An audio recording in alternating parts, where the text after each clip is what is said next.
I'm ugly, she sobbed, her face buried in her trembling hands as the dying firelight cast shadows across the rough-hewn cabin walls. The cowboy's weathered hand froze halfway to his coffee cup, his jaw tightening as he looked at the woman who'd been living under his roof for 3 weeks now. The woman who made his breath catch every time she walked past. The woman whose laughter had started filling the empty spaces his dead wife had left behind 6 years ago. Before we embark on this incredible journey together, I have a small, heartfelt favor to ask. Please subscribe to my channel, give this video a thumbs up. It costs you nothing but means the world to me. And let me know in the comments which beautiful corner of the world you're watching from. Your support truly makes all the difference. That's the damnedest lie I've ever heard, he said quietly, his voice rough as gravel. But how did we get here? How did a broken woman from Boston end up weeping in a Montana cabin, convinced of her own ugliness, while a scarred rancher struggled to find words he'd forgotten how to speak?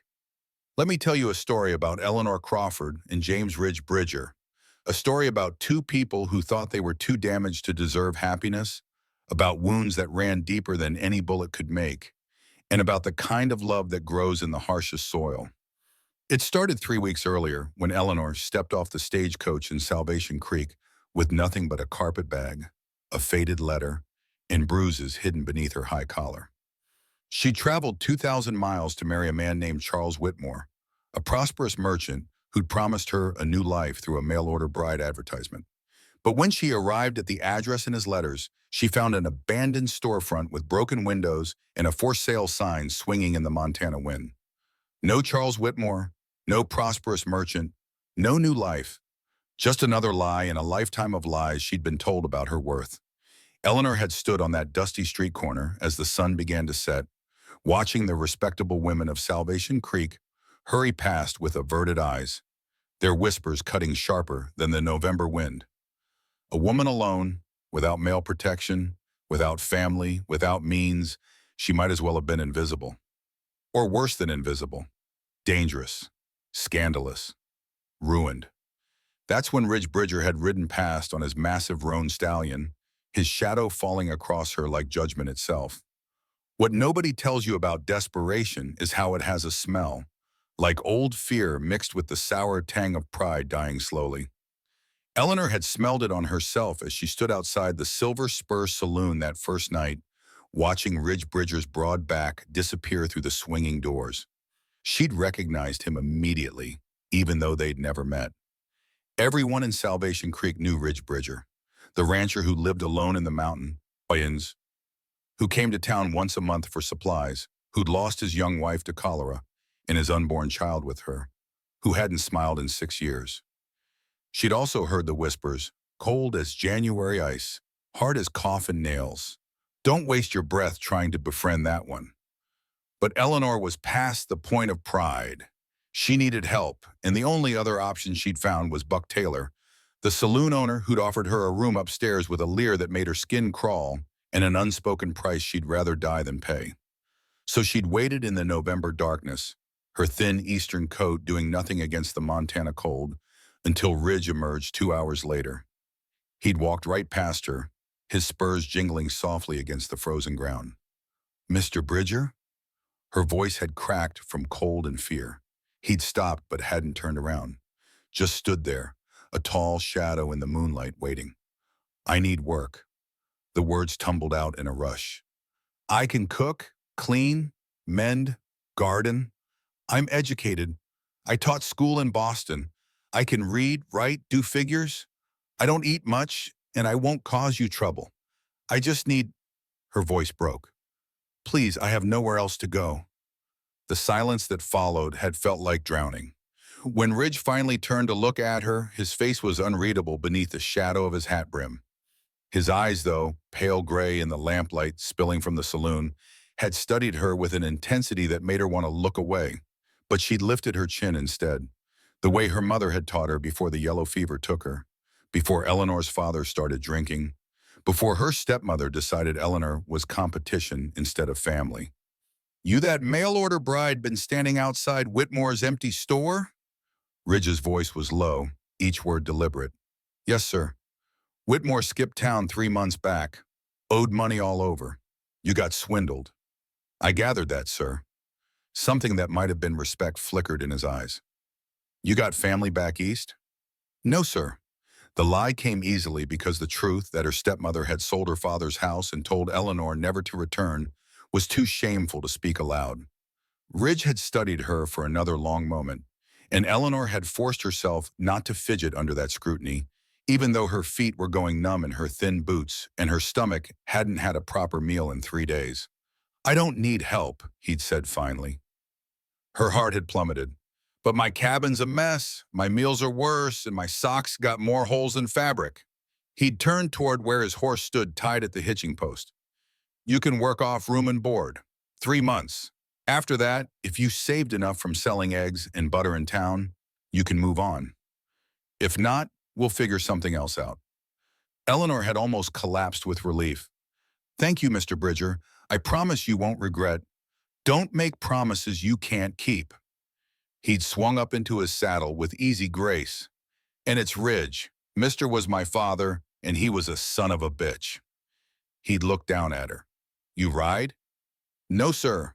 Ridge. He'd extended his hand. Then you're about to learn. That ride up the mountain trail to Ridge's ranch had been the most terrifying and exhilarating experience of Eleanor's life. Perched sideways in front of him, his arm an iron band around her waist, the horse's powerful muscles moving beneath them as they climbed through the darkness. She'd caught the scent of him, leather, wood smoke, and something clean like pine, and felt the steady rhythm of his breathing against her back. She'd also felt his scars through his shirt, raised, puckered flesh that spoke of violence survived, and wondered what kind of man this silent rancher truly was. The cabin, when they'd reached it an hour later, had been exactly what he'd described. A mess, dishes piled in the dry sink, dust thick on every surface, clothes scattered, and a cold stove that hadn't seen a proper cleaning in years. But it was also solidly built, with a real wooden floor, glass windows, and a loft that could serve as a bedroom. You take the loft, Ridge had said, lighting a lantern. I'll sleep down here. Don't come down after dark unless the cabin's on fire. Understood? Yes, sir, Ridge. Good. He'd grabbed a bedroll from the corner. There's dried meat in that barrel, coffee in the tin. Make yourself at home. And then he'd walked out into the night, leaving her alone in his cabin. Eleanor had stood there for a long moment, waiting for the trap to spring, for the real price of his help to reveal itself. But the only sound had been the wind whistling through the mountain pines and the distant call of an owl. That first night she'd barely slept, listening for his footsteps on the stairs, braced for the inevitable. But Ridge had been true to his word. He'd returned at dawn, knocked once on his own door, and waited for her response before entering. Now, 3 weeks later, Eleanor had transformed the cabin into something resembling a home, and Ridge had started actually eating her cooking instead of just chewing mechanically and swallowing like it was medicine. But she still didn't understand why he'd helped her, and that uncertainty was eating her alive from the inside out. The thing about living with a silent man is you start noticing the small things, the way he always checked the windows before settling in for the night, how his jaw tightened when anyone mentioned the war, the nightmares that had him gasping awake in the darkness below. Eleanor learned Ridge's rhythms quickly because survival had taught her to read danger in the smallest gestures. But Ridge wasn't dangerous, not to her anyway. He was something else entirely, haunted, guarded, wrapped in loneliness so thick it had become armor. She'd learned his story in pieces, gathered from the few words he spoke and the whispers she'd heard during her weekly trips to Salvation Creek to sell eggs and butter. James Ridge Bridger had come to Montana Territory after the war, one of thousands of young men who'd seen too much blood and needed distance from civilization's memories. He'd built his ranch with his own hands, married a preacher's daughter named Sarah, and for one perfect year, he'd known happiness. Then the cholera came through Salvation Creek like a reaper's scythe, taking the young and healthy along with the old and weak. Sarah had been 4 months pregnant when the fever took her. Ridge had buried them both on a hill overlooking his ranch, where the sunset painted the mountains gold and the wind sang through the pines. 6 years later, that grave still had fresh wildflowers every week, placed by hands that could gentle a fractious horse but couldn't seem to touch another human being. "You're burning breakfast." Ridge's voice startled Eleanor from her thoughts. She yanked the pan off the stove, cursing softly at the smell of scorched bacon. "I'm sorry, I was thinking too loud." Ridge poured himself coffee, his movement against economical. "You do that a lot." "Do what?" "Disappear into your head. Your hands keep working, but your eyes go somewhere else." He leaned against the counter, studying her. Where do you go?" Eleanor focused on scraping the ruined bacon onto a plate. "Nowhere important." "That's a lie." Her hands stilled. In 3 weeks, Ridge had been unfailingly polite, had never questioned her past, had given her space and safety without asking for anything in return. But something in his voice now suggested that grace period was ending. "I go back," she admitted quietly, "to Boston, to my father's house before he died, to when my life still made sense." Life never makes sense. We just tell ourselves stories so we can sleep at night. Eleanor turned to face him. "Is that what you do? Tell yourself stories?"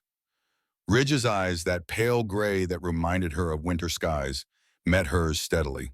"No, I stopped lying to myself the day I put my wife in the ground." The rawness in his voice made her chest tighten. "I'm sorry, I shouldn't have." "You asked an honest question. You deserved an honest answer." He drained his coffee. "You want to know why I brought you here?" "Yes." The word came out as a whisper, "because I know what it's like to have nowhere to go. After the war, after Shiloh, I walked for 3 months before I stopped wanting to eat my gun. Every town I passed through, people looked at me like I was already dead. Maybe I was." He set down his cup with careful precision. "Then an old rancher named Josiah Walker gave me work. Didn't ask questions, didn't demand gratitude. Just gave me something to do with my hands while my head caught up with being alive." "What happened to him?" "Died 5 years back. Left me this ranch in his will." Ridge's jaw tightened. "Said I'd earned it by surviving." Eleanor understood then, truly understood, why Ridge had stopped for her that night.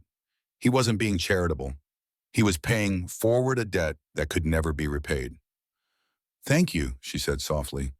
"Don't thank me yet. You haven't met my neighbors." For Eleanor could ask what he meant, the sound of hoofbeats echoed from outside.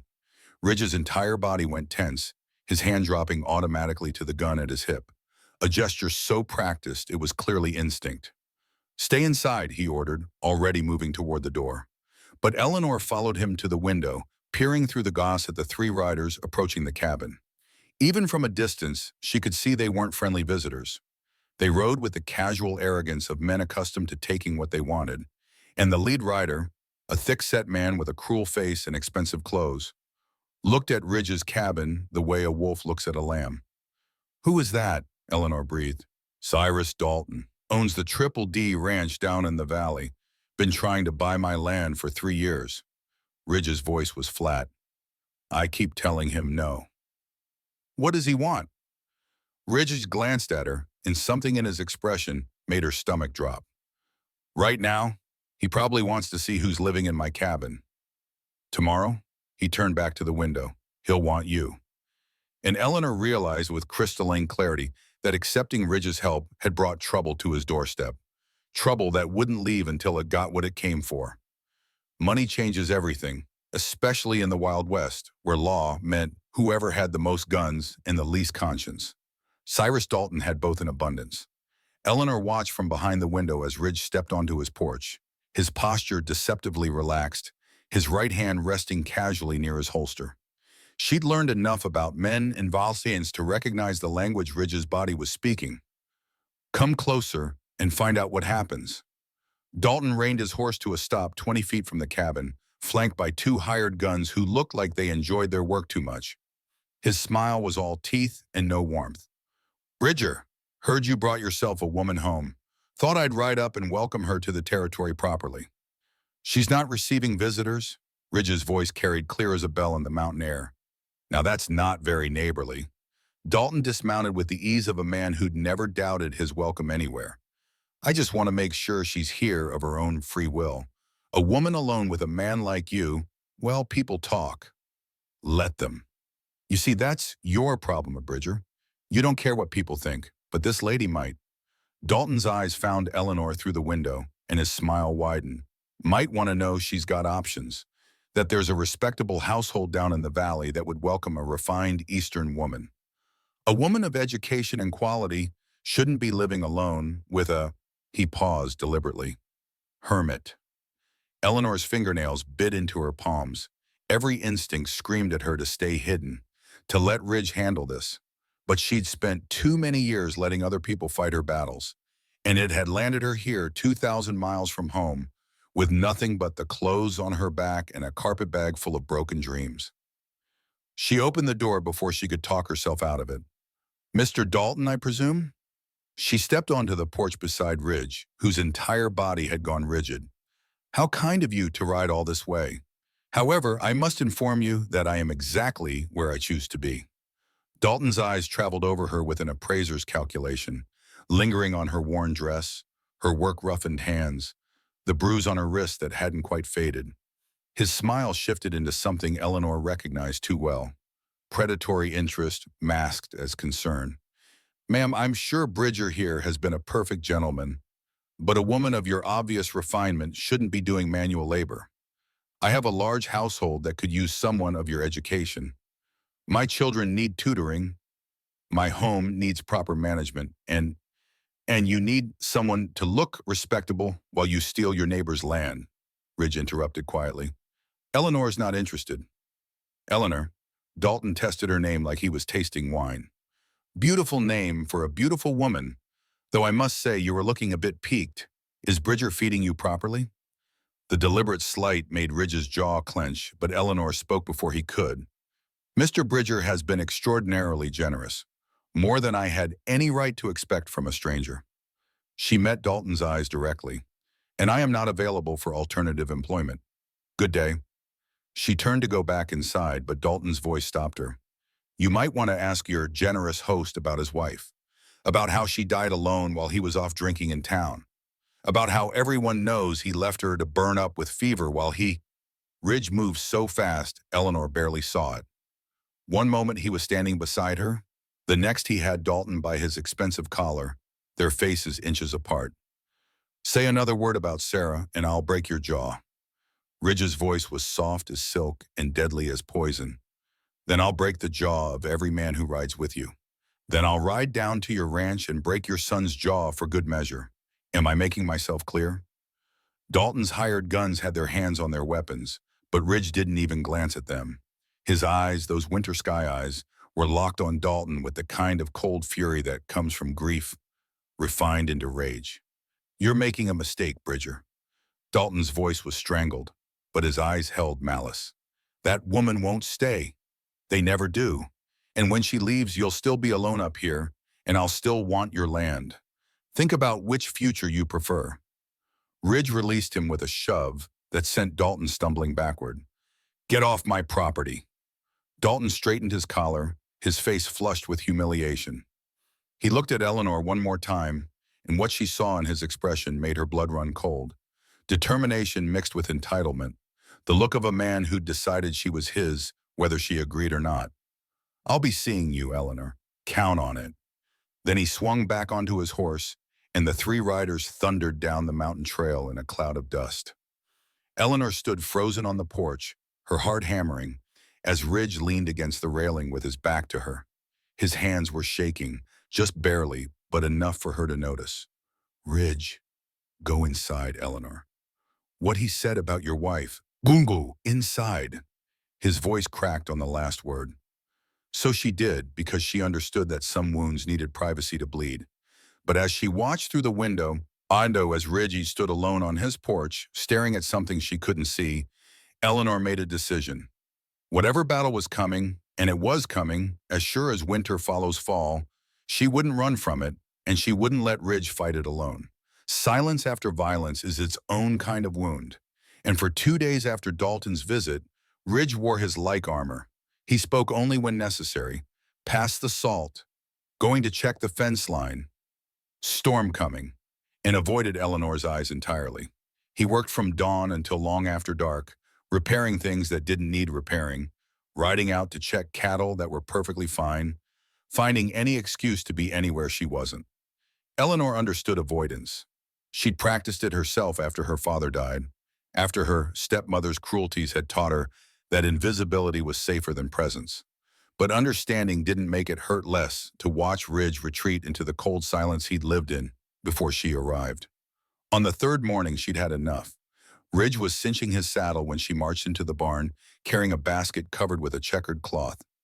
"You're taking lunch with you?" she announced.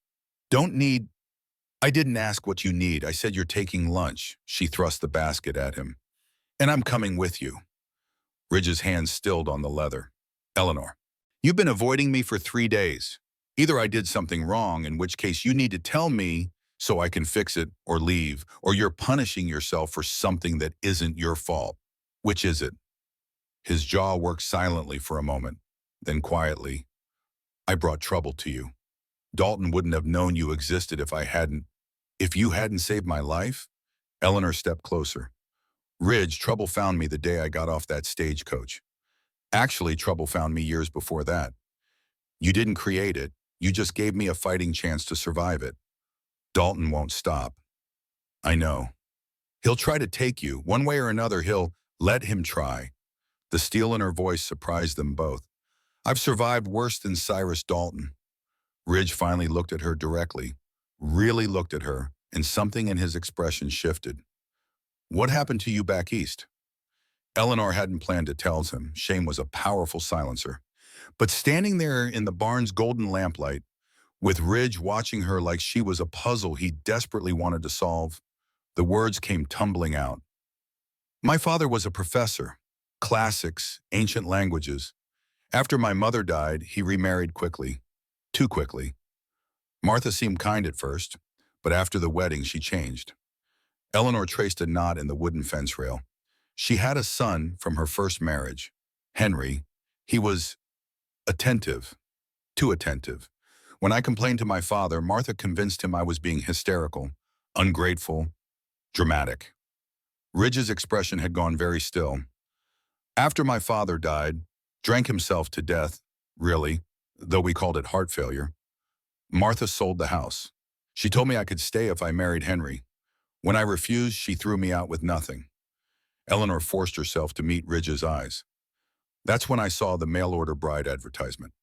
Charles Whitmore's letter said he was a widower, prosperous, looking for a refined wife. It seemed like salvation. It was a trap. It was desperation." Eleanor's laugh was bitter. "I knew it might be, but staying in Boston meant marrying Henry, or ending up—" She couldn't finish that sentence. "I chose the unknown over the certainty of misery. Turns out they're sometimes the same thing." Ridge was quiet for a long moment. Then he picked up the lunch basket, looped it over his saddle horn, and turned to his horse. Eleanor thought he was simply going to ride away, dismissing her confession as unimportant. Instead, he said, "When I was at Shiloh, there was a boy in my regiment. 17, lied about his age to enlist. First day of fighting, he froze up. Couldn't pull his trigger. Watched his best friend die right next to him because he was too scared to move." Ridge stroked his horse's neck, his voice distant. "Everyone called him coward.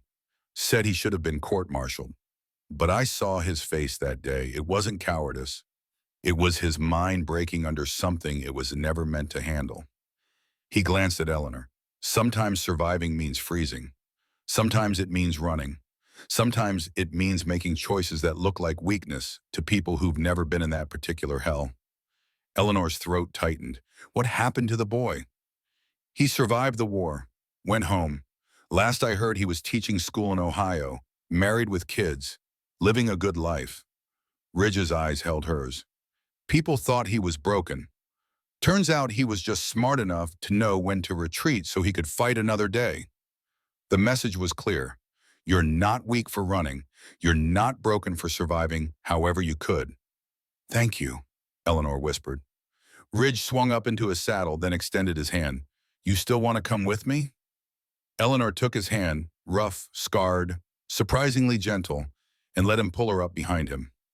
As they rode out into the morning sunshine, her arms wrapped around his waist for balance, she felt something shift between them. Not attraction exactly, though that was there too, humming like a live wire beneath her skin. Something deeper. Recognition. They were both survivors of wars that left no visible scars. They rode for an hour through country so beautiful it hurt. Vast meadows turning gold in the autumn light.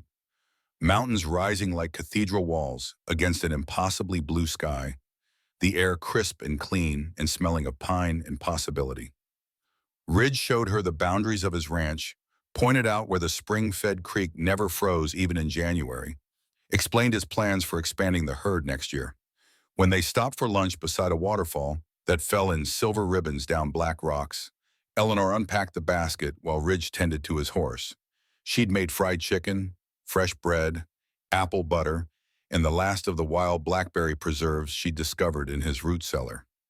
"This is good," Ridge said after his first bite, and Eleanor smiled because that was the closest thing to effusive praise she'd ever heard from him. They ate in comfortable silence, watching the water, listening to the wind in the pines. Then Ridge said, "What he said about Sarah, it was true." Eleanor went still. "Not all of it. I wasn't drinking in town when she died. I was here holding her hand, watching the fever burn through her body and knowing there wasn't a damn thing I could do about it." His voice was rough with old grief. "But I wasn't enough. I couldn't save her. Couldn't save our baby. All I could do was watch them slip away." Ridge. Dalton knew that would hurt because everyone in town knows I blame myself. The doctor said there was nothing anyone could have done, that the cholera took strong men half her age. But Sarah was my wife, my responsibility, and I failed her. Eleanor reached across the blanket and took his hand. He startled like she'd burned him, but she didn't let go. "You didn't fail her. Disease failed her. Luck failed her. God failed her, if you believe in such things. But you?" She squeezed his fingers. "You loved her enough to still bring her flowers 6 years later. That's not failure. That's devotion." Ridge stared at their joined hands like he'd forgotten what human touch felt like. "I shouldn't have touched you that first night. When we rode up here, I shouldn't." "I felt safe," Eleanor said it firmly. "For the first time in years, with a stranger's arm around me in the darkness, I felt safe. Do you understand how rare that is?" He looked at her then, really looked at her, and Eleanor saw something shift in his expression, like ice beginning to crack after a long winter. "You're not what I expected," he said quietly. "What did you expect?" "Someone who needed saving." Ridge's thumb brushed across her knuckles, probably unconsciously. "Someone fragile. And instead you got someone who ruins your breakfast and argues with you. Instead, I got someone strong enough to survive." His eyes held hers. "Someone who makes me remember what it's like to want to come home." The weight of those words settled between them, like a promise neither was quite ready to make. Eleanor knew she should pull her hand away, should maintain the careful distance that kept this arrangement safe and practical. But Ridge's hand was warm in hers, and the waterfall sang its endless song. And for just this moment, Eleanor let herself imagine a future where survival transformed into something like happiness. Then Ridge's horse whinnied sharply, ears flicking toward the trail. Ridge was on his feet instantly, his hand on his gun. Someone's coming. And Eleanor knew with cold certainty that their peaceful interlude was over. The rider who emerged from the tree line wasn't Dalton, which should have been a relief, but somehow wasn't. She was young, maybe 19, and beautiful in the careless way of women who'd never known hunger or fear. Her riding habit was expensive. Her horse was worth more than Eleanor had earned in a year of teaching, and the way she looked at Ridge suggested a history Eleanor suddenly, irrationally wanted to know nothing about. "James, her voice was cultured, Eastern, with the precise diction that marked old money. "I heard you'd taken in a stray." Ridge's expression had gone carefully neutral. "Miss Dalton, you're a long way from home." Dalton, of course. Eleanor should have seen the resemblance. Same cruel mouth, same predatory assessment in her eyes, though wrapped in prettier packaging. "Catherine," the young woman corrected, swinging down from her horse with practiced grace. "We've known each other too long for formality, haven't we?" She turned her attention to Eleanor, and her smile was pure venom. You must be the mail-order bride who got swindled. How absolutely dreadful for you. Eleanor Crawford. Eleanor refused to be diminished by pity. And you're Cyrus Dalton's daughter. Guilty as charged. Catherine moved closer to Ridge, her body language possessive. Though I prefer to think of myself as James's former fiancé. The words hit Eleanor like a physical blow. Former fiancé. Ridge had never mentioned. But why would he? She was just his hired help, someone he'd taken pity on. Nothing more. That was 7 years ago, Catherine. Ridge's voice was flat. Before the war. Before Sarah. Before everything changed. Did it change, though? Catherine trailed her fingers along Ridge's arm with familiar ease. Father says you're still alone up here, still grieving, still punishing yourself. He says this woman is just another stray you'll discard when you remember you can't fix broken things. Your father doesn't know what he's talking about. Ridge stepped all away from her touch. And you should go home. I came to warn you. Catherine's playfulness evaporated. Father's serious about the land, James. He's got papers, claims there's some irregularity in your deed, something about how Josiah Walker acquired the property originally. He's planning to file with the territorial court. Let him file. My claim's legal. Is it? Catherine's eyes gleamed. Father has lawyers from San Francisco, judged in his pocket. And you have, what? Your pride in a dead man's word? Ridge's jaw clenched. What does he want, Catherine? The same thing he's always wanted. For you to sell to him at his price, take the money, and disappear somewhere you can't trouble his conscience, Vatisum. She glanced at Eleanor. And now there's another complication. Father doesn't like complications. Miss Crawford isn't a complication. She's a guest. Is she? Catherine's laugh was brittle. James, you're many things, but subtle isn't one of them. I saw how you looked at her just now. You're starting to care. That means Father can hurt you through her. She stepped closer, lowering her voice. If you care about her at all, send her away. Send her somewhere safe before Father decides she's the leverage he needs. Eleanor had heard enough. I can hear you, Miss Dalton, and I'm not going anywhere. Catherine turned to her with something like pity. You don't understand what my father is capable of. I understand that he's a bully and a thief. I've known men like him my entire life. They're all the same. They take and take until someone finally stands up to them. And then they destroy whoever's standing. Catherine's voice dropped. Do you know what happened to the last rancher who refused to sell? They found his cattle poisoned, his barn burned, his water supply fouled. Within 6 months, he was ruined. He sold for pennies on the dollar and left the territory. That won't happen here, Ridge said quietly. I'm not Tom Morrison. I fought it through 3 years of war. Your father doesn't scare me. Maybe he should. Catherine gathered her reins. I came to warn you as a courtesy, James, for what we once meant to each other, but I won't come again. She swung into her saddle with fluid grace. Sell the ranch. Take the money.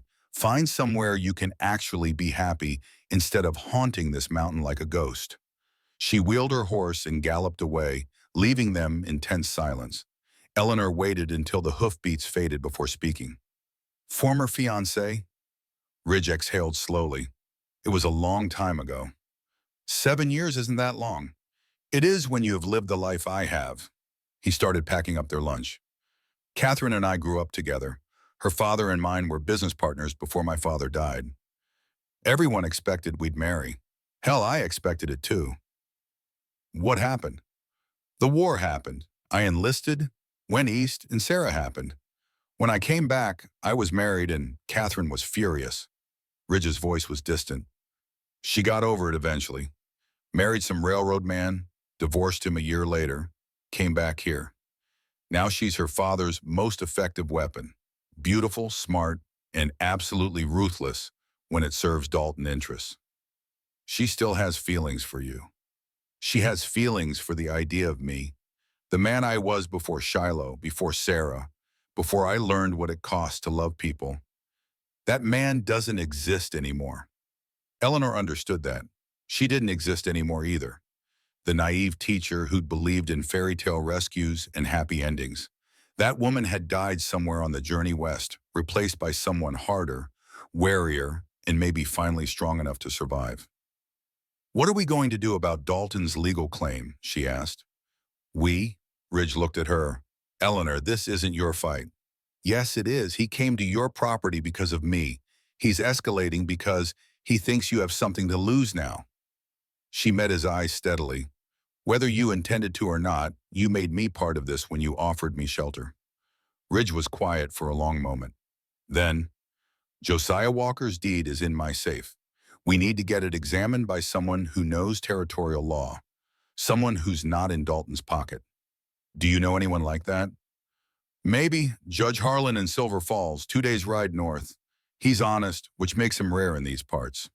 Ridge stood, extending his hand to help Eleanor up. "But that means leaving the ranch unguarded. Dalton's men could let them treat." Eleanor grasped his hand. "Ridge, Catherine was right about one thing. If we don't fight this now, your father, sorry, Dalton, will keep pushing until he destroys you. Running isn't an option." "I'm not running. I'm considering options." "Consider this. I didn't travel 2,000 miles just to watch another bully take something from someone I—" She stopped herself just in time. "From someone who gave me a second chance. We fight." Ridge studied her face for a long moment, and Eleanor wondered what he saw there. The frightened woman who'd begged for work 3 weeks ago? Or someone different, someone forged by desperation into something harder and sharper. "You're terrifying when you're determined," he said quietly. "Good. Maybe Dalton should be scared of me instead of the other way around." Ridge's laugh was brief but genuine. "God help us all." They rode back to the cabin in contemplative silence, but Eleanor's mind was racing. Dalton wanted Ridge's land, Catherine wanted Ridge himself, and Eleanor wanted something she'd never allowed herself to want before. A home, a future, a life that wasn't just survival, and she'd be damned if she'd let anyone take it away without a fight. The night brought rain, the kind of storm that turns Montana dirt roads into rivers of mud and traps travelers wherever they happen to be when the sky opens up. Eleanor stood at the window, watching lightning crack across the mountains, counting the seconds until thunder rolled through the valley below. In Boston, storms had terrified her. Here, they felt cleansing, like the sky was washing away the old world to make room for something new. Behind her, Ridge fed the stove, building up the fire against the cold that rode in on the storm's back. They'd spent the afternoon preparing for tomorrow's journey to Silver Falls, checking supplies, writing letters to be left with neighbors in case they didn't return, making plans that tasted like last wills and testaments. "You should sleep," Ridge said without turning around. "Long ride tomorrow." "I'm not tired." "You're never tired. You just run until you drop." He glanced at her. "I've seen soldiers do that. Push themselves past exhaustion because stopping means thinking, and thinking means feeling." Eleanor turned from the window. "Is that what you do?" "Every single day." The honesty in his voice made her chest ache. She crossed to where he stood by the stove, close enough to see the firelight reflected in his eyes, close enough to smell leather and wood smoke and rain. "What did Catherine mean when she said you can't fix broken things?" Ridge's jaw tightened. "After Sarah died, I tried to save everything. Every orphaned calf, every injured animal, every person who wandered onto my property looking lost. Thought if I could save enough lives, it would balance out the one I couldn't save." He poked at the fire. "Took me 2 years to realize I wasn't saving anything. I was just punishing myself with responsibility." "Is that what I am? Punishment?" "No." He said it so firmly she believed him. "You're different." "How?" Ridge set down the poker and turned to face her fully. In the flickering firelight, he looked younger, less haunted. "Because you don't need saving. You needed a chance, and you took it, and you made something of it. Do you know how rare that is?" Eleanor's throat tightened. "I've made a mess of your life. You've made noise in my life. There's a difference, whereas—" His hand came up, hesitated, then gently tucked a loose strand of hair behind her ear. The touch was brief but electric. "This cabin was a tomb before you came. Now it's—" "What?" starting to feel like a home. The words hung between them, weighted with meaning neither seemed quite ready to examine. Eleanor knew she should step back, should maintain the careful distance that kept this arrangement safe and uncomplicated. But Ridge's hand was still raised, suspended in the space between them, and his eyes held something that looked dangerously like longing. Ridge! The crack of breaking glass cut through the moment like a gunshot. Ridge had his gun drawn before Eleanor could scream, positioning himself between her and the shattered window where a rock wrapped in paper had landed in the middle of the floor. Rain blew through the broken pane, bringing the smell of wet earth and something else. Kerosene. "Get back," Ridge ordered, moving toward the door. But before he could reach it, flames erupted outside, a line of fire racing around the perimeter of the cabin, fed by oil that had been poured in the rain. Someone was trying to burn them out. Ridge yanked Eleanor away from the window just as another rock crashed through, this one trailing flames from a kerosene-soaked rag.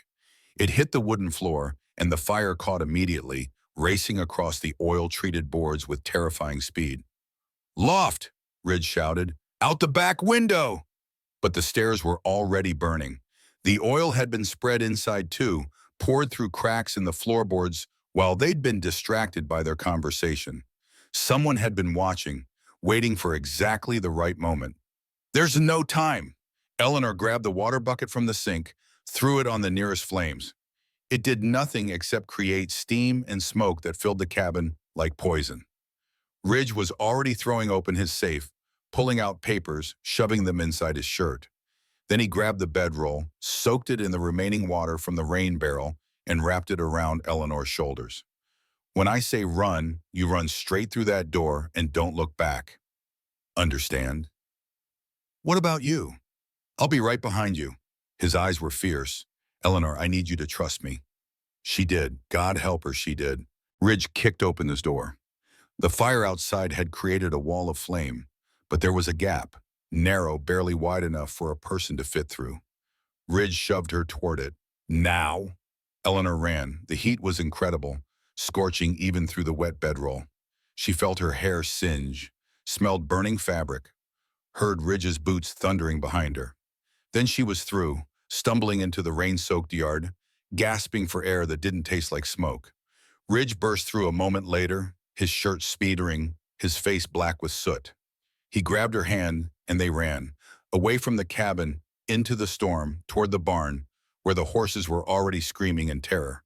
Behind them, the cabin, Eleanor's home for 3 weeks, the first place she'd felt safe in years, collapsed in on itself with a sound like the world ending. They managed to get the horses out before the barn caught too, Ridge cutting through the panic with commands that penetrated even animal terror. Then they were mounted, riding through the storm with nothing but the clothes on their backs and the papers Ridge had saved. A mile down the trail, Ridge finally slowed. They were soaked, shivering, and alive. "Are you hurt?" he asked, his voice rough from smoke. "No, you?" "I'm fine." He wasn't. Eleanor could see burns on his hands, the way he favored his right side, but she understood the lie. Later. They'd deal with later. "Where do we go?" Ridge looked back at the orange glow visible, even through the storm. "Silver Falls. Tonight. If we stop, if we wait, Dalton will finish what he started." This was him?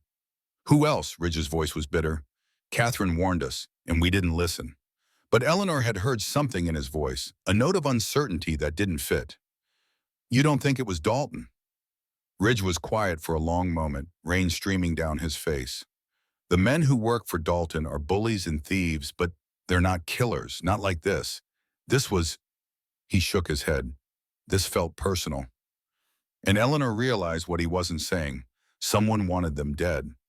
Silver Falls earned its name from the waterfall that cut through the center of town, a cascade of white water that never froze even in the deepest winter. Eleanor and Ridge arrived at dawn, wet and exhausted, their horses trembling with fatigue. The town was just waking, shopkeepers opening shutters, the smell of fresh bread drifting from the bakery, respectable folks beginning their respectable days. Eleanor knew exactly how they looked. Like trouble. Like the kind of people respectable folks crossed the street to avoid. Ridge led them to a hotel that had seen better days but asked no questions.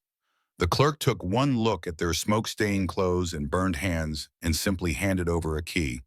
Room 7, top of the stairs. Breakfast included if you're still here at 8. His eyes flicked to Eleanor, then away. You want 2 rooms?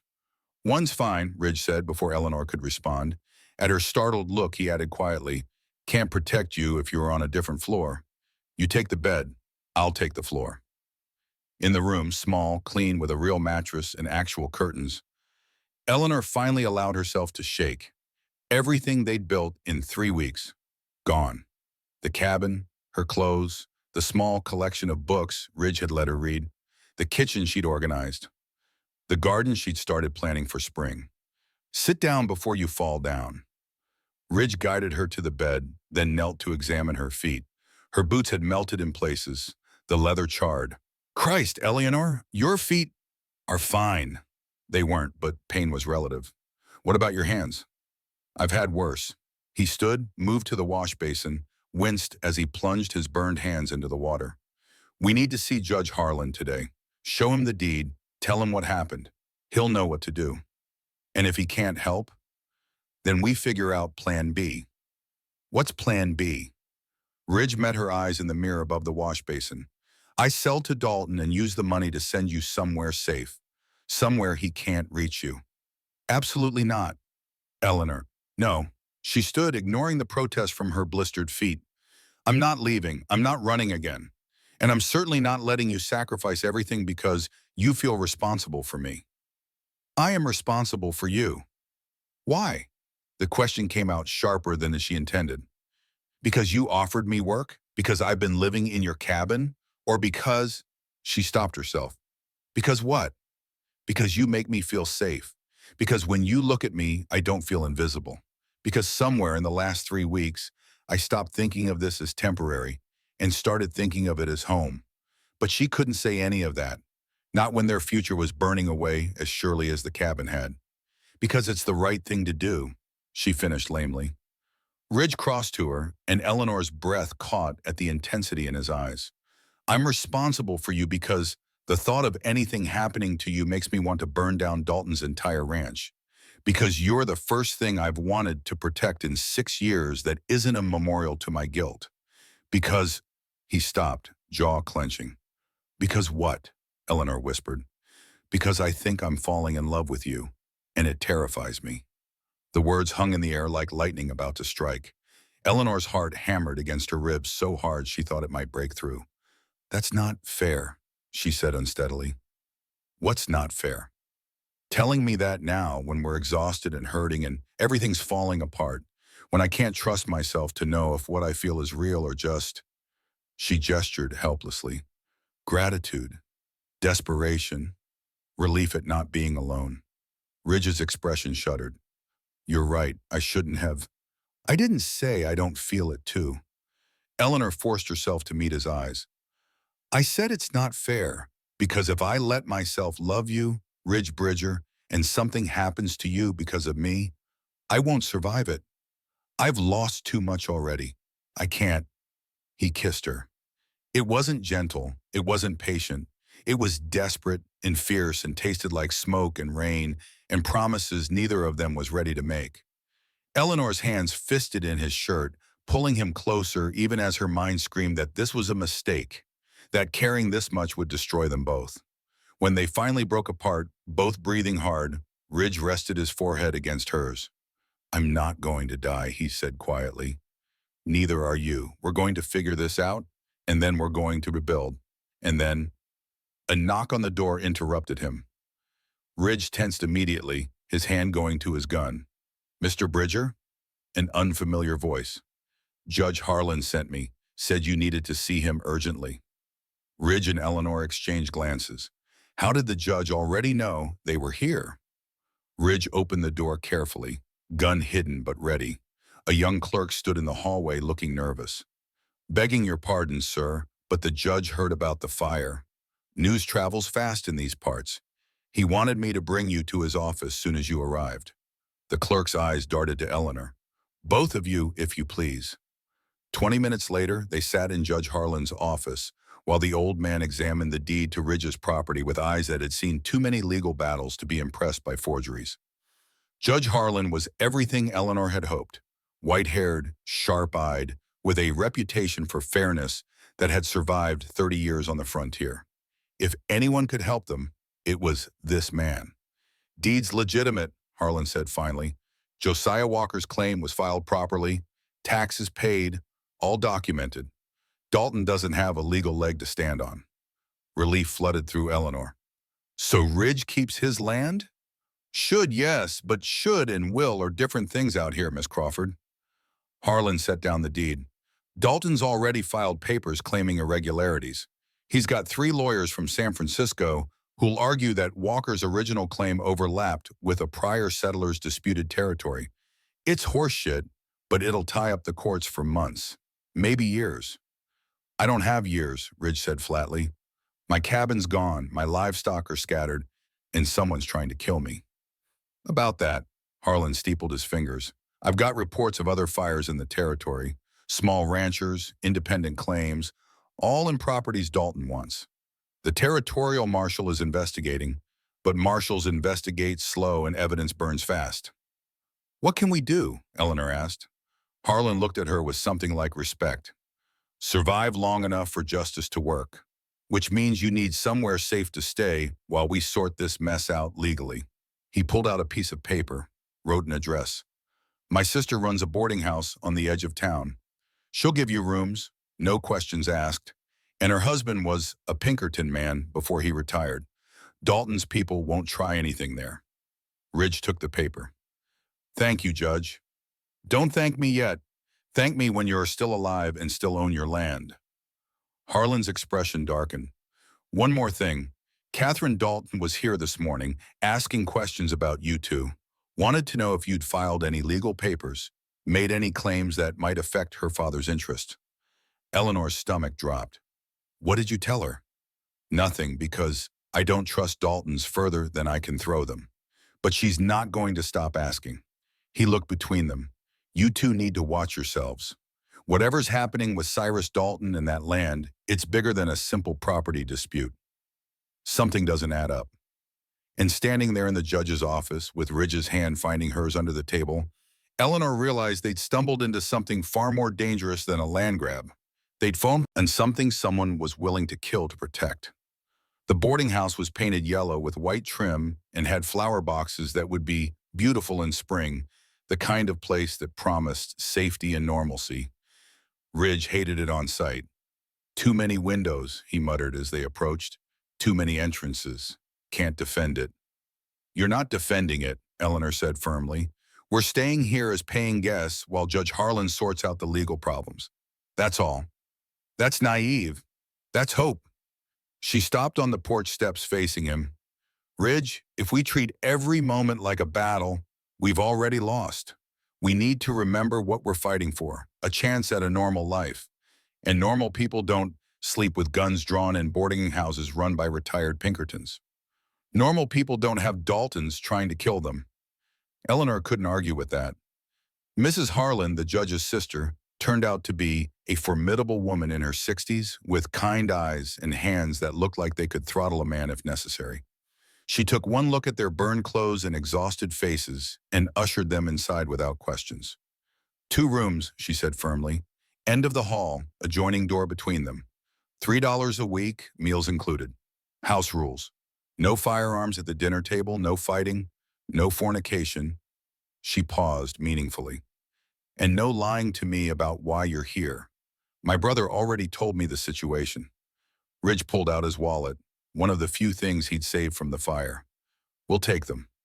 "Good. Dinner's at 6. You look like you could use food and rest, in that order." Mrs. Harlan handed Eleanor a key. "There's a bathing room at the end of the hall. Hot water costs extra, but I'll waive it today because you both smell like a forest fire." The rooms were simple but clean. Bed, dresser, wash basin, window overlooking the street. Eleanor's room connected to Ridge's through a door with a bolt on both sides, a concession to propriety that felt ridiculous after everything they'd been through. After Mrs. Harlan left, Ridge checked every window, tested every lock, and finally positioned himself by the door with his gun within easy reach. Ridge, Eleanor's voice was gentle. You need to rest. I'll rest when you're safe. I am safe. We both are, for now, at least. He looked at her, really looked at her, and Eleanor saw the exhaustion in every line of his body, the weight of responsibility he carried like penance. Come here, she said softly. Ridge hesitated, then crossed to where she sat on the edge of the bed. Eleanor took his burned hands in hers, careful of the blisters. We survived, she said. The cabin burned, but we survived. That's what matters. The cabin was all I had. No, it wasn't. You have your land, your horse, your life. She squeezed his hands gently. And you have me, if you want me. Ridge's eyes met hers, and what she saw there made her breath catch. I want you, he said roughly. God help me, I want you more than I've wanted anything in 6 years. But Eleanor, I'm not good at this, at caring, at being close to someone. I've forgotten how. Then we'll remember together. Eleanor stood, closing the distance between them. I'm not asking for perfection, Ridge. I'm asking for honesty, for partnership, for... The sound of breaking glass downstairs cut through her words. Ridge had his gun drawn instantly, positioning himself between Eleanor and the door. Footsteps pounded on the stairs, shouting. Mrs. Harlan's voice raised in fury. You have no right! This is private property! Then Cyrus Dalton's voice, smooth as oil. I have every right. I've got a warrant for James Bridger's arrest. Eleanor's blood ran cold. A warrant for what? Ridge's expression had gone completely flat. Doesn't matter. It's a lie. He's bought someone in the territorial government. We can fight it. Not from a jail cell, we can't. Ridge grabbed her shoulders. Eleanor, listen to me. When they come through that door, you don't know me. Understand? You're just another boarder. You have no connection to me or my property. Tell them I forced you to come here. Tell them what offer lie they want to hear, but don't let them connect you to this. I won't lie about you. You will if you want to live long enough to help me. His eyes were fierce. I need you on the outside, Eleanor. I need you to get word to Judge Harlan to find out what charges they're inventing too. The door burst open. 3 men in territorial marshal badges filled the doorway, guns drawn. James Bridger, you're under arrest for arson and attempted murder. The world tilted sideways. That's insane, Eleanor said. He's the victim. Someone burned his cabin. Someone burned Tom Morrison's barn 3 nights ago, the lead marshal interrupted, with Morrison inside it. He didn't make it out. Before he died, he said Bridger did it. Said it was revenge for Morrison selling to Dalton when Bridger wouldn't. Ridge had gone very still. Tom Morrison's dead? Burned alive. And you threatened him 6 months ago, in front of witnesses, at the Silver Spur Saloon. Said if he sold out to Dalton, you'd make him regret it. I never said that. 5 witnesses say you did. The marshal gestured with his gun. Come peaceful, Bridger. Don't make this harder than it needs to be. Ridge set down his gun slowly. As the marshals moved to cuff him, his eyes found Eleanor's. Remember what I said? You don't know me. But Eleanor was already piecing it together. The careful timing, the convenient witnesses, the way Dalton had orchestrated everything to isolate Ridge completely. First burn his property, then frame him for another arson, then arrest him while he was vulnerable and defenseless in town. It was brilliant, and it was working. As they dragged Ridge down the stairs, Eleanor followed, her mind racing. Mrs. Harlan stood in the hallway, her face set in fury. This is a frame-up, the older woman said flatly. My brother will hear about this. Your brother has no jurisdiction over territorial marshal business, the lead marshal said. Neither do you, ma'am. I suggest you stay out of it. They threw Ridge into a wagon and drove away, leaving Eleanor standing in the street in the gathering dusk, watching the only stability she'd known in years disappear in a cloud of dust. Mrs. Harlan's hand landed on her shoulder. We need to talk to my brother. Now. But Eleanor was already thinking 3 steps ahead. Ridge had saved papers from the cabin. She'd seen him stuff them in his shirt before they ran. Papers that might prove his innocence, might expose Dalton's fraud, might be the only thing standing between Ridge and a noose. She just needed to figure out what they said and fast before Dalton's next move destroyed them both. Judge Harlan's office at midnight looked different. Shadows deeper, secrets heavier, justice more fragile in the lamplight. 30 witnesses saw Bridger in Salvation Creek the night Morrison's barn burned, the judge said, spreading papers across his desk, including the sheriff, the saloon owner, and 3 respectable merchants. He couldn't have been in both places at once. Eleanor leaned forward, studying the documents Ridge had saved from the fire. Bank records, property surveys, correspondence dating back 15 years. Then why did Morrison claim Ridge did it? Because Dalton paid him to. Mrs. Harlan spoke from where she stood by the window, keeping watch. Or threatened him, or both. Morrison was dying, Harlan said heavily. Man in that much pain will say anything to make it stop, including accusing an innocent man if it means his family gets taken care of after he's gone. Eleanor's hands trembled as she unfolded another document, a letter from Josiah Walker to Ridge, dated 6 years ago, explaining why he was leaving the ranch to Ridge in his will. You're the closest thing to a son I've got, James. More importantly, you're the only man I trust to keep this land free. There's something about this territory Dalton wants beyond money. He's been pushing, buying up every claim he can get his hands on, like he's looking for something. When you find out what it is, and you will because you're smart and stubborn, don't let him have it. Whatever's buried in these mountains, it's bigger than both of us, and it can't fall into hands like his. Buried, yes, buried, Eleanor whispered. Judge, what's buried in these mountains? Harlan and his sister exchanged glances. Silver, Harlan said finally, or at least rumors of it. There's an old Spanish mission map that supposedly shows a lost silver mine somewhere in this territory. Treasure hunters have been looking for it for 50 years. Most people think it's just legend. But Dalton doesn't think it's legend, Eleanor said, pieces clicking into place. He's been buying up land systematically. Ridge's property is one of the last pieces he needs. If there is silver, it would be worth millions, Mrs. Harlan said. Enough to make a man risk murder. Multiple murders. Eleanor spread out the property surveys, comparing boundaries, looking for patterns. Ridge's land was positioned at the convergence of 3 different territories, a natural pass through the mountains with access to water sources and natural caves. What if the mine isn't the point? Eleanor traced the boundaries. What if the land itself is the mine? These mountains are riddled with cave systems. Walker's deed mentions mineral rights in perpetuity. If there's silver anywhere in this territory, whoever controls this pass controls access to the entire mining region. Harlan leaned forward, excitement sparking in his old eyes. That would explain everything. Dalton doesn't just want Ridge's land. He wants the monopoly. Control the pass, control the claims, control the wealth. And kill anyone who stands in your way, Mrs. Harlan added grimly. Eleanor's mind was racing. We need to prove this. We need evidence that ties Dalton to Morrison's murder, to the cabin fire, to— We need Ridge alive first, Harlan interrupted. Territorial Marshal can move him to the territorial prison tomorrow. Once he's there, he'll have a trial, but trials can be bought as easily as witnesses. We need him out before that happens. You're talking about a jailbreak, Eleanor said. I'm talking about justice. Harlan's voice was steel. Sometimes they're the same thing. But Eleanor knew what he was really saying. You're the only one who can get close enough to Triandon.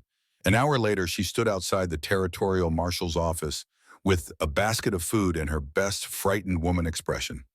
The deputy on duty looked young, uncertain, exactly the kind of man who might bend rules for a pretty face and a sad story. Please, Eleanor whispered, allowing her voice to break. I just need to speak with him for a moment. I need to understand why he did this. I thought I knew him. The deputy glanced toward the cells. Ma'am, I can't let you. I came all the way from Boston to marry Charles Whitmore. Did you know that? And he'd lied, left me stranded. James, Mr. Bridger, he offered me work. Tears, real ones, because everything was real now, spilled down her cheeks. He seemed kind. I thought I was safe. But now they're saying he killed someone, and I need to know if I was wrong about him. If I've been in danger this whole time. The deputy hesitated. Eleanor pressed her advantage. 5 minutes, just 5 minutes so I can hear him say it himself. so I know whether to testify for him or against him at the trial. That did it. The deputy wanted her to testify against Ridge, wanted another witness to seal the case. 5 minutes, Wendy agreed, but I'm standing right outside the cell, and you don't get to touch him. Ridge was in the last cell, sitting on the narrow cot with his head in his hands. He looked up when Eleanor approached, and the flash of relief in his eyes before he masked it told her everything she needed to know. Eleanor, his voice was carefully neutral, you shouldn't have come. I needed to know the truth. She set the basket down where the deputy could see it contained only food. Did you kill Tom Morrison? No. Then who did? Ridge glanced at the deputy, then back at her. Someone who wanted it to look like I did. Eleanor understood the message. Not here. Not where we can be overheard. She moved closer to the bars, lowering her voice. Judge Harlan believes you. We found Walker's letter. We know about the silver. Something flickered in Ridge's expression. Shock, understanding, fear. Eleanor, that's more dangerous than you realize. If Dalton knows you know, he doesn't. Not yet. She wrapped her hands around the cold iron bars, wishing she could reach through and touch him. Ridge, we're going to get you out of here. There's no legal way to... Who said anything about legal? Eleanor met his eyes steadily. You saved me when I had nothing. Now it's my turn. Eleanor, no. If you do something stupid and get caught, I'll never forgive myself. And if I do nothing and watch them hang you, I'll never forgive myself. She leaned closer. Trust me, please. Ridge stared at her for a long moment. Then so quietly the deputy couldn't possibly hear. The deputy's gun belt hangs loose. He's green, probably never drawn on anyone.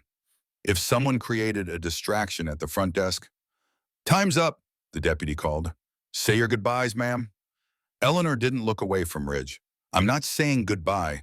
I'm saying wait for me. Then she turned and walked away, her heart hammering, her mind already calculating angles and timing and the 1,000 ways this could go catastrophically wrong. Mrs. Harlan was waiting outside with a horse and a very illegal set of lockpicks.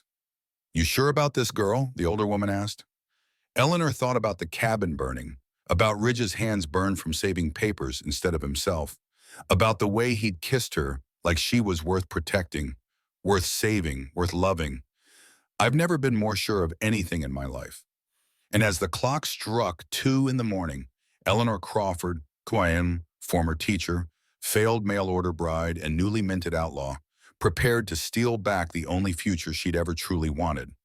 What they don't tell you about breaking the law is how ordinary it feels. Heart pounding, hands steady, the world narrowing to a single purpose. Eleanor approached the marshal's office at 3 in the morning, when even honest men are at their weakest. Mrs. Harlan had started a fire in a trash barrel 2 streets over. Nothing dangerous, just enough smoke to draw attention. The young deputy had already left his post, rushing toward the commotion with the other marshal. The office was empty. The cells were locked.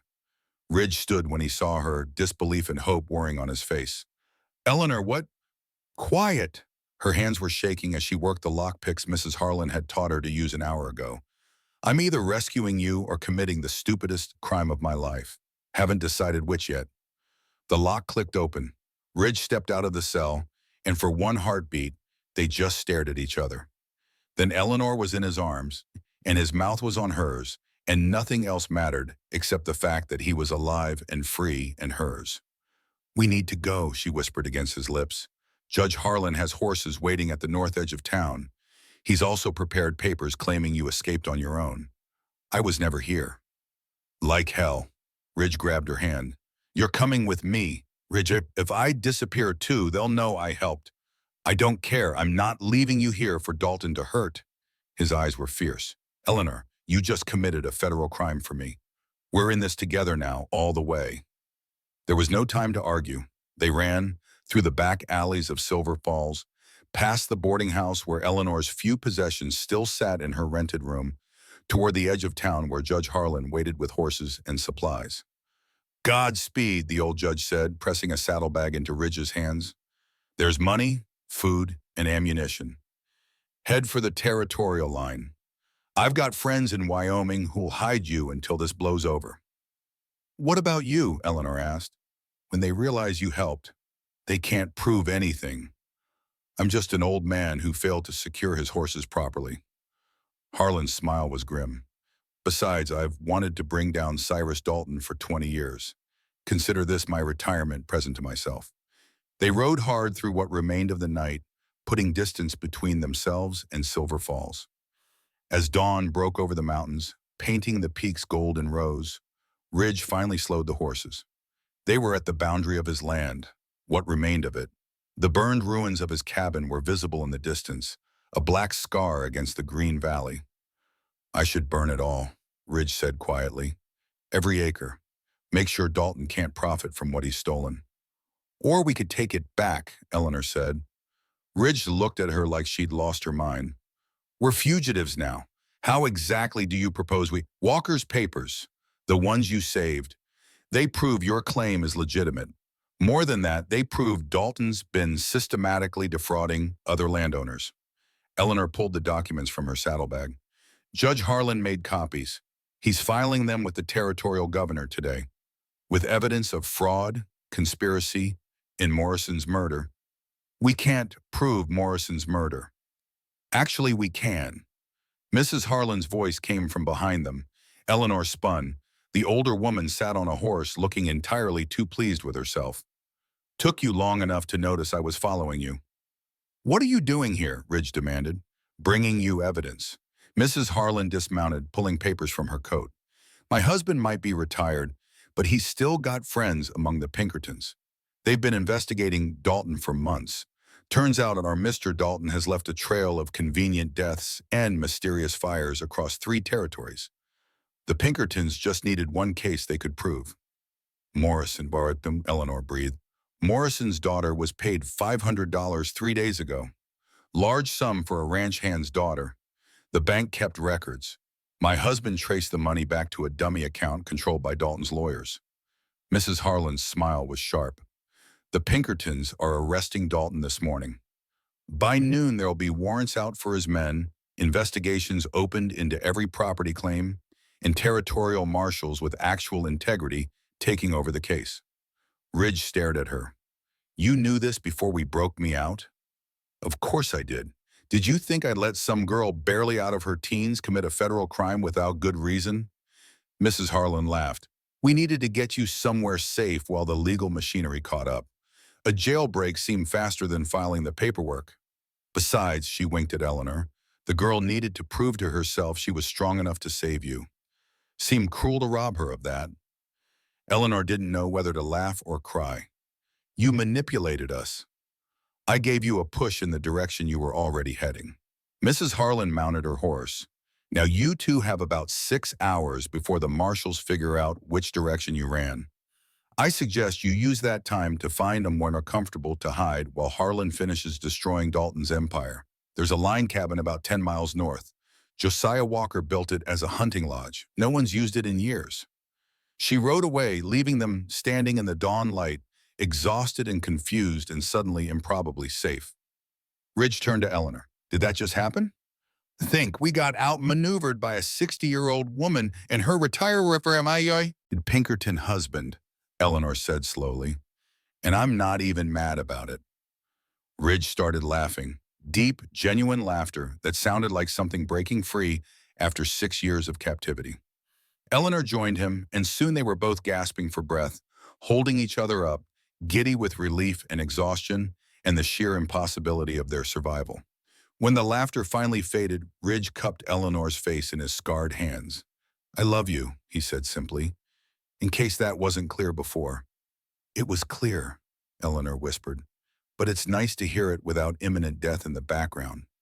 I can't promise things will be easy.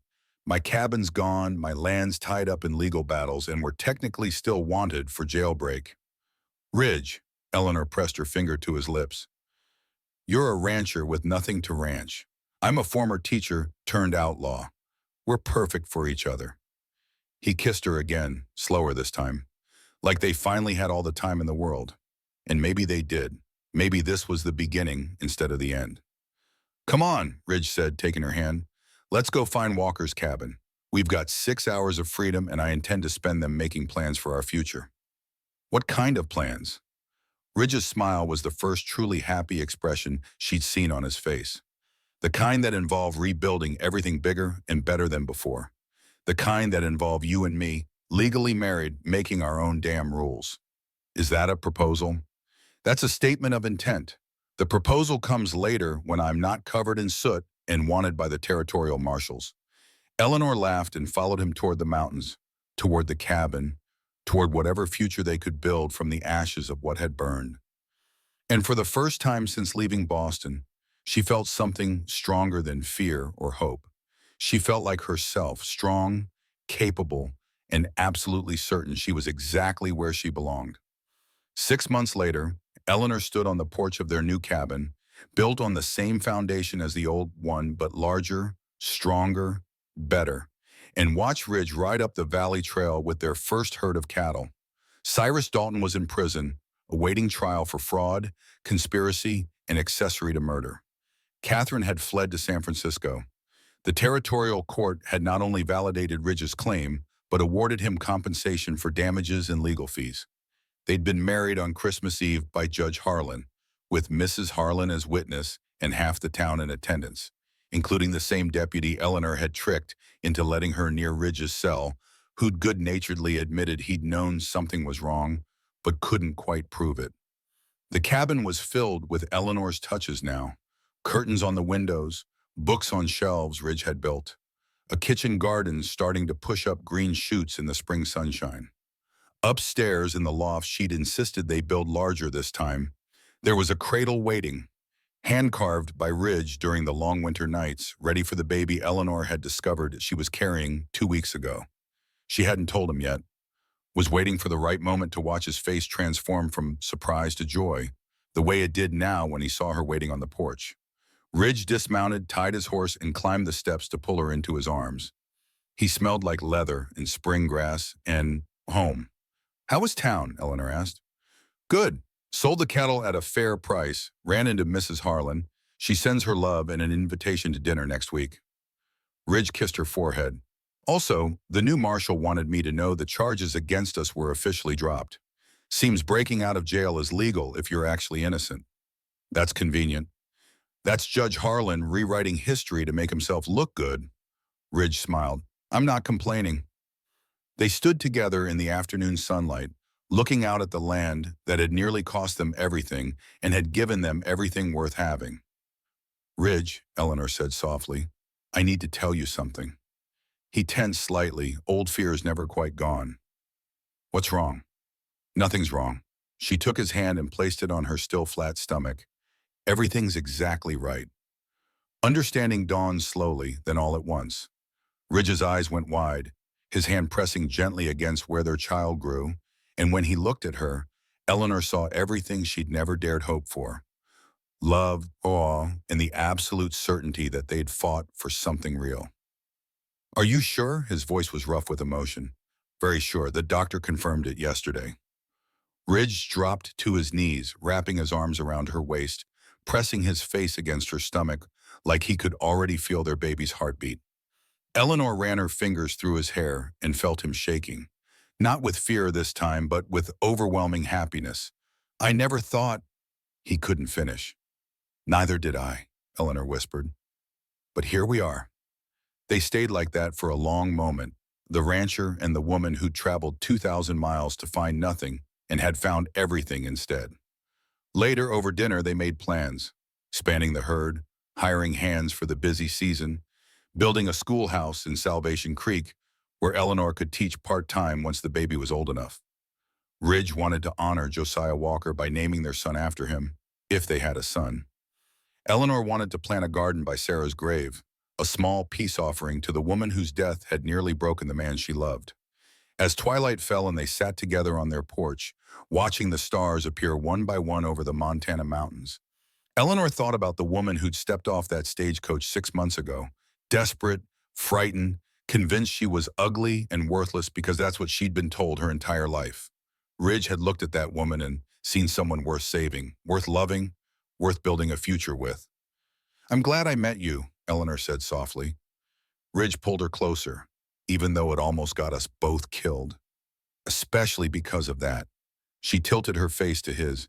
You know what you told me that first night when I said I was ugly? I remember.